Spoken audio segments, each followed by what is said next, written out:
Hello, good afternoon and welcome to Baina Midday News coming to you live from Benab House, Atomic Junction, Medina. I'm Khadija Tukubra Kailani. Coming up this afternoon, Office of the Special Prosecutor charges 6 over payroll fraud and corruption. Cocoa Board denies claims of cocoa price hike circulating on social media and warns public against misinformation.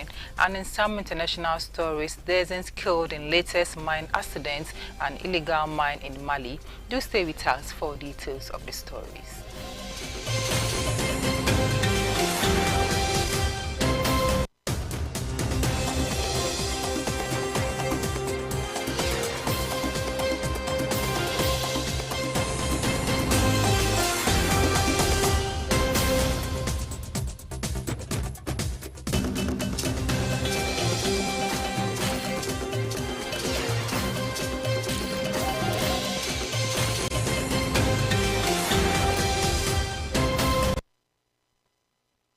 With us. Remember, the news is also live on Facebook and YouTube at Baina TV. Now to our first story. The Office of the Special Prosecutor has brought charges against 6 individuals at the High Court in Tamale, Northern Region, for offences relating to payroll fraud and corruption. The accused Yakubu Tahidu, Abdullahi Abubakar Sadiq, Sami Souk, Mohammed Yusuf J, Stafford Clote and Usman Ishaku face 17 counts of corruption alleged to have caused financial loss to the state. This case arose from a referral by National Security, which alleged that Yakubu Tahidu, though no longer a teacher, continued to receive salaries while employed at another government agency. The remaining accused are alleged to have knowingly facilitated or failed to prevent the fraudulent payments. Yakubu Tahidu, formerly a teacher at Balogu MAJHS, is accused of illegally receiving salaries after vacating his post to join the Microfinance and Small Loans Center, Maslok. Abdullahi Abukari Sadiq, the Yendi Municipal IPPD coordinator, and Sami Souk, a schools improvement support officer, are accused of facilitating salary validations for the first accused, Mohammed Yusuf J, the former head teacher of Balogu MAJHS, allegedly validated the salaries despite being reassigned to another school. Stafford Clote Azude Barre, an assistant chief account technician at the Controller and Accountant General's Department, is alleged to have aided the processing of fraudulent payments. Usman Isaku, the current head teacher of Balogu MAJHS, is accused of continuing to validate the irregular payments. Away from that, the Ministry of Roads and Highways has attributed delays in completing the Ofanko and Sawam Road project to ongoing court cases that have stalled construction efforts. Originally scheduled for completion in July 2024, the project now faces indefinite postponement due to unresolved legal disputes that have significantly hindered the progress.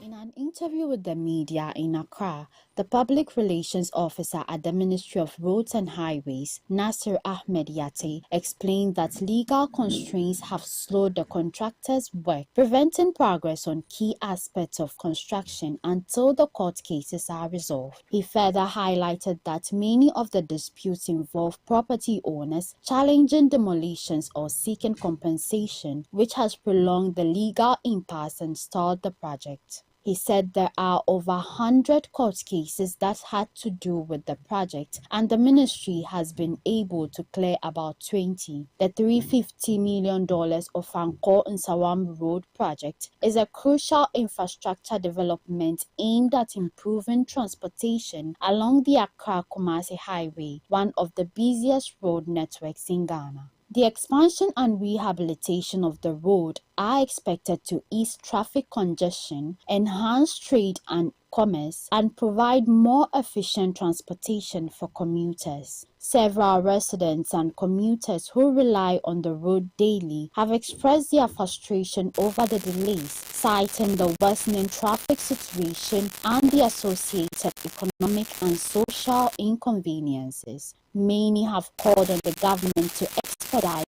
the solution of the court cases to allow construction to resume fully. Also, in some other stories, the overlord of Dagbon, His Royal Majesty Yana Mahama Abukari II, on Sunday, February 16, embarked on a historic return visit to Yagbonwura Bikunutu Jewuswali, the first at his palace. This significant visit marked a moment of unity and mutual respect as the King and Lord of the Dagbon Kingdom paid a royal visit to his brother, the King and Lord of the Gonja Kingdom. Yana Mahama Abukari II acknowledged the pivotal role of the Yabon Kingdom in mediating peace within Dagbon, emphasizing the enduring bond between the two kingdoms. He also expressed his unwavering support for President John Dramani Mahama, commending his efforts to reset and transform the nation for the benefit of all. Yagbonwura Bikunutu Jewuswali I said the chieftaincy succession remains a significant source of conflict in Ghana, particularly in the 5 regions of the north. Salisu B. Auribi, Savannah Regional Minister, said the move by Yagbonwura Bikunutu the first has ignited that strong passion for Yana Mahama Abukari II has reciprocated that move to show significant peace and unity among both kingdoms.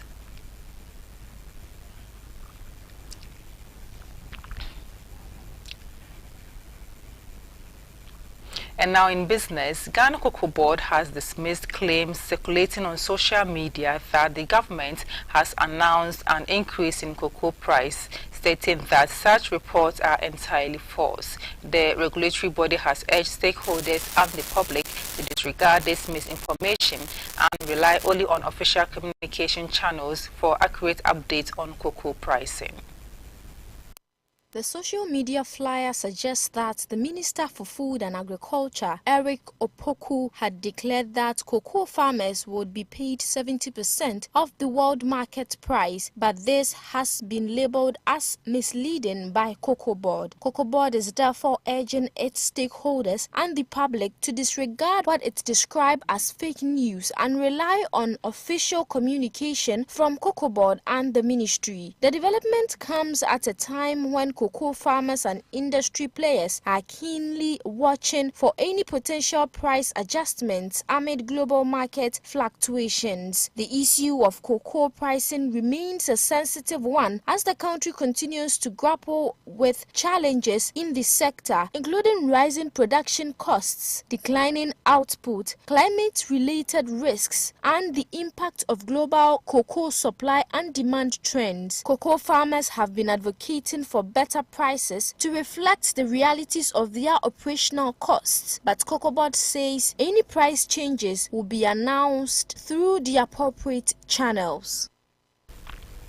Meanwhile, President John Dramani Mahama has reiterated that his administration has no immediate plans to extend Ghana's ongoing $3 billion extended credit facility agreement with the International Monetary Fund. Speaking in an interview with Bloomberg TV at the Munich Security Conference, he stressed that his government remains committed to executing the existing program without seeking an extension at this stage. Addressing the possibility of future modifications, President Mahama acknowledged that an extension could be considered if necessary, but insisted that the current focus was on implementing the agreed measures. We've not talked about an extension of the program.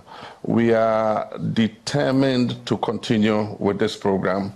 I think that it means that we must be more prudent in our handling of our finances.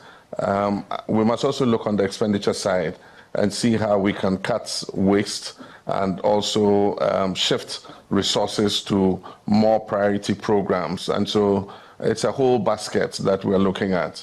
The president also provided insight into recent discussions between his government and the IMF, highlighting key proposals aimed at ensuring economic stability. He assured that his administration remains dedicated to tackling Ghana's economic challenges whilst working within the framework of the existing ECF arrangement. Ghana's $3 billion ECF program, which was approved on the 17th May 2023, is set to run for 3 years and is designed to support the country's economic recovery and growth. As part of the agreement, Ghana is expected to implement structural reforms and adhere to fiscal discipline to restore economic stability. During discussions with the IMF, the government focused on critical areas such as tax rationalization, debt management, and fiscal prudence. These measures, according to President Mahama, are key to sustaining Ghana's economic progress and ensuring that the country maximizes the benefits of the ongoing program.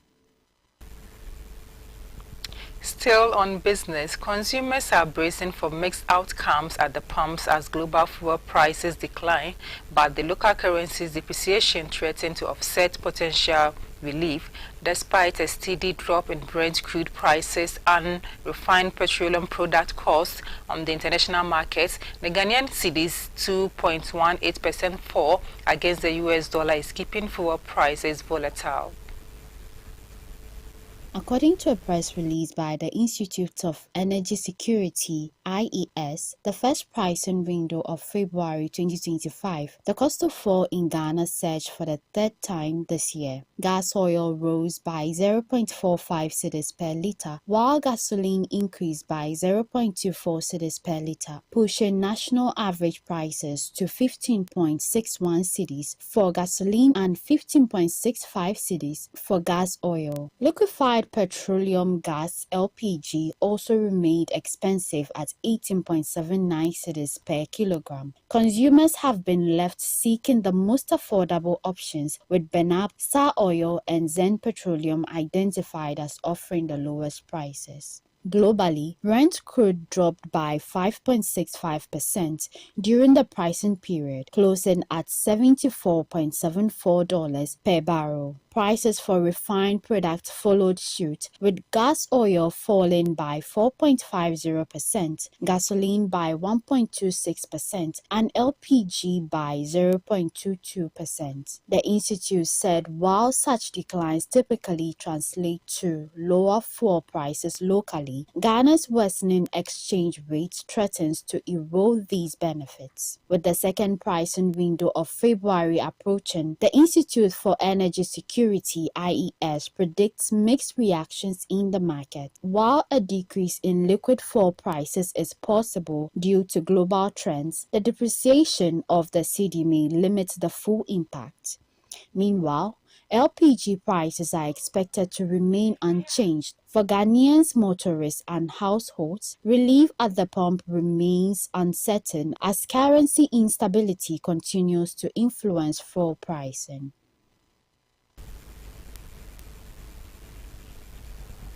On international front, dozens of people, most of them women, have died after an illegal gold mine collapsed in the west of the Mali on Saturday. Officials said the victim had climbed into the open pit left by industrial miners in the hope of finding small pieces of gold.